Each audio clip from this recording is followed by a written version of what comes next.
Mutton masala curry ఒక్కసారి ఇలా చేసి చూడండి, చాలా చాలా బాగుంటుంది అన్నానికి చపాతీకి.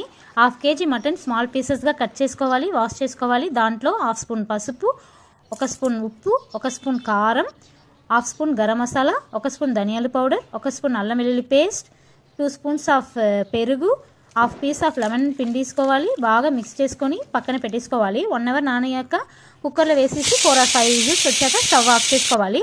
ఒక కడాయిలో నూనె కొంచెం వేసుకొని 2 చెక్క, లవంగం, ఏలచ్చి, జీలకర్ర కొంచెం వేసుకోవాలి. 4 పచ్చిమిర్చి వేసుకొని కరివేపాకు కొంచెం, కొత్తిమీర కొంచెం వేసేసుకోవాలి.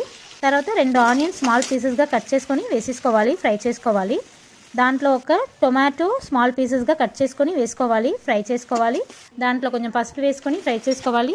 తర్వాత ఉడకపెట్టిన మటన్ ముక్కలు ఉంది కదా, అది వేసేసుకొని బాగా 5 minutes ఫ్రై చేసుకున్నాక మనం కుక్కర్లో వాటర్ ఉంది కదా, అది వేసేసుకోవాలి. ఒక 5 to 10 minutesలో ఉడికిపోతుంది. తర్వాత